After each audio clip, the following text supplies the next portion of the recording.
कबीरदास जिनका है, वेद कतेब का ज्ञान है धूर, वो संतों का मार्ग दूर।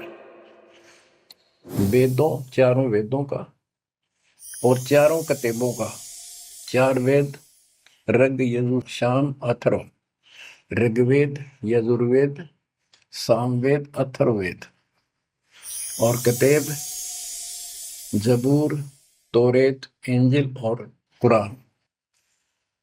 कहते हैं वेद कतेब एक है भाई, वो मालिक का मार्ग इनमें नहीं। ऋग यजु है शाम अथर्व, चारों वेद चतुर्भंगी रे, सूक्ष्म वेद बाँचे साहेब का,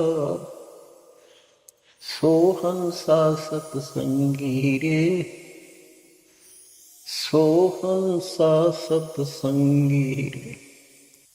अब चार किताबें जो हैं, जबूर तौरेत इंजिल और कुरान, इन चारों पाक पुस्तकों में और चारों पवित्र वेदों में इनकम्प्लीट ज्ञान है, संपूर्ण ज्ञान है, वो मोक्ष मार्ग नहीं है, वो सच्चा ज्ञान है।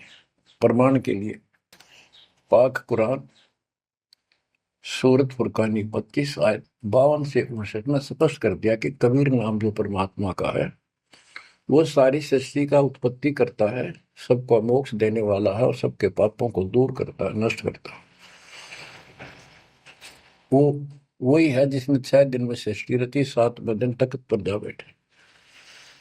उसकी खबर है, क्योंकि पाना तो उसी को है, उसकी खबर है, उस अल्लाह कबीर की खबर है।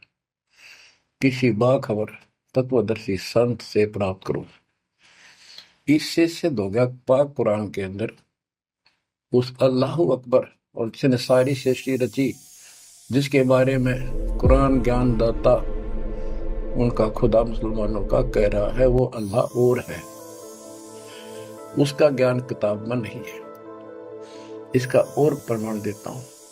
पहले जबूर दाऊद जी को दी पुस्तक, हजरत दाऊद जी को।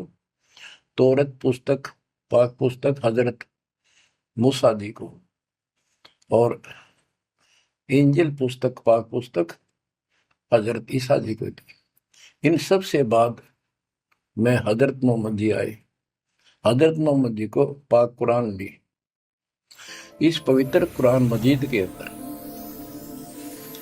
सूरह काफ 18 यानी चैप्टर है 18 नंबर, उसका नाम है काफ, और उसकी आयत नंबर 60 से लेकर 82 तक एक गजब का प्रमाण दे रखा है। और इस जो कुरान का ज्ञान दे रहा है वो हजरत मोहम्मद जी को दे रहा है, और उसको बता रहा है कि पहले जो 3 कतेबे हैं वो मैंने ही दाऊद को, मूसा को और ईसा को दी थी। वो ज्ञान भी मेरा दिया हुआ है, और ये ज्ञान भी मैं ही आपको दे रहा हूं। एक प्रकरण है, जैसे आपको बता, सूरह काफ 18 में इनकी आयत यानी दोहा नंबर, साखी नंबर 60 से 82 में, उसमें एक प्रकरण है कि एक समय हजरत मूसा जी कहीं सत्संग कर रहे थे। सत्संगी ने पूछा, हे मूसा जी, वर्तमान में सबसे ज्ञानवान ज्ञानी कौन है भगवान के मार्ग का? मूसा जी बोले, मैं हूं, और मेरे अतिरिक्त पृथ्वी पर कोई विद्वान नहीं है। लिखा है कि उस समय अल्लाह को यह बात अच्छी नहीं लगी, खुदा ने उससे कहा। कौन से खुदा ने? जिसको ये खुदा मानते हैं, जिसने ये चारों किताब दी है, कि मूसा तू बहुत गलत बोल रहा है, तेरी बात मुझे अच्छी नहीं लगी, मेरे को तूने कैसे कह दिया कि मैं सबसे बड़ा विद्वान हूं? हजरत मूसा जी ने हाथ जोड़ के घुटनों की बल बैठ के कहा, प्रभु, हे खुदा, हे रब, ये ज्ञान मैंने आपसे प्राप्त किया है। इस आधार से मैंने कहा है कि मेरे बराबर विश्व में कोई ज्ञान नहीं, क्योंकि आपने जो ज्ञान दिया है यही तो ज्ञान मैं आगे सुना रहा। वही ज्ञान दाता ये सुन लो ध्यान से, ये मुसलमान भाई भी सुन लो, सब भूले बैठे हैं, तत्व ज्ञान नहीं है किसी के पास। तो उसने कहा, कुरान ज्ञान दाता ने, जिसने ये दाऊद जी को, हजरत दाऊद को, हजरत मूसा जी को, हजरत ईसा जी को, हजरत मोहम्मद जी को जो ज्ञान दिया, चारों किताब दी, वो कहता है कि अल खिजर के ज्ञान के सामने तेरा ज्ञान तो कुछ भी नहीं है। तो हजरत मूसा जी ने कहा, हे खुदा, मैं उस ज्ञान को कैसे प्राप्त करूं? वो अल खिजर मुझे कहाँ मिलेगा? उसको बताया गया उस स्थान पर है, और सफेद कपड़ों में। तो मैं पहचानूंगा कैसे कि एक मरी हुई मछली ले जाना, जहां वो अपने आप जीवित होकर पानी में कूद जा, वो समझ लो आसपास है। मूसा अपने एक साथी को, एक सेवक को साथ लेकर चल पड़ा। वहां पहुंचा तो मछली वहां जीवित होकर दरिया में कूद गई।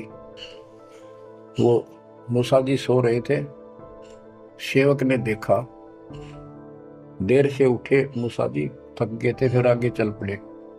दिन में चलकर अगली रात्रि को सोते उठकर जब उसने कहा भी कुछ खाने को दे, तब उसको याद आया सेवक को कि एक मछली लाए थे, वो तो ऐसे ऐसे अपना पिछले पड़ाव के ऊपर बैठे थे, वो जीवित होकर पानी में कूद गई। मूसा बोला, हमने वही तो जाना था। शेख बोला, मैं शैतान के प्रभाव से आपको बताना भूल गया। अपने पैरों चलते चलते वापस आए, वहां देखा एक सफेद कपड़ों में, दाढ़ी में और बूझ व्यक्ति बैठा है। तो उसने कहा कि हम खुदा ने आपके पास भेजे, मुझे वो ज्ञान बता दो जो सबसे न्यारा है, सबसे संपूर्ण और कंप्लीट है, सत्य है। अल खिजर जी ने कहा कि मूसा, तू मेरी शर्तों पर पूरा नहीं उतरा तो मैं आपको ज्ञान नहीं दूंगा।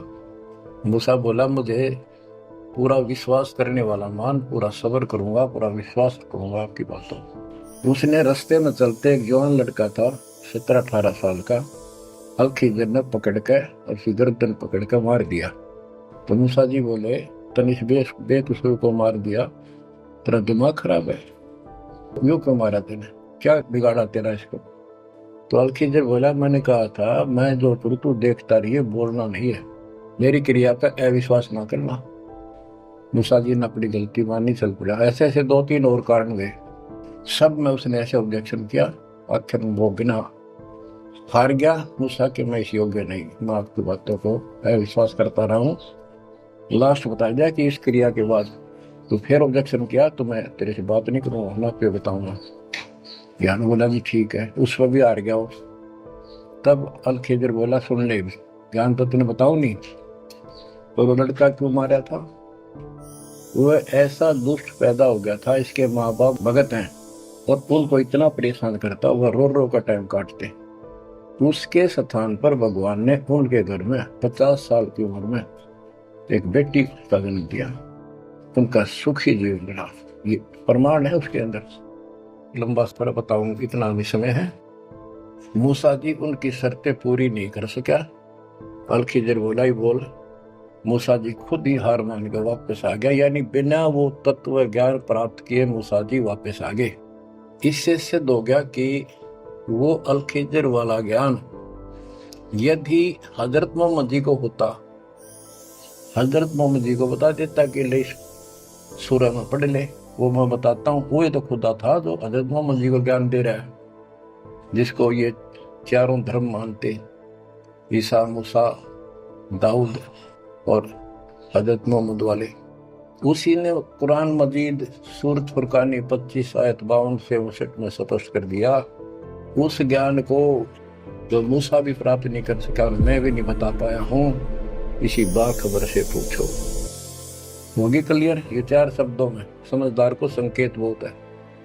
ये तो मुसलमान, ईसाई, यहूदी आदि धर्मों के का निष्कर्ष निकाल दिया। कहते हैं जब झूठा ज्ञान, ध्यान का लाओ, किस अल्लाह को पुकार रहे हो तुमने? अल्लाह का ना पता,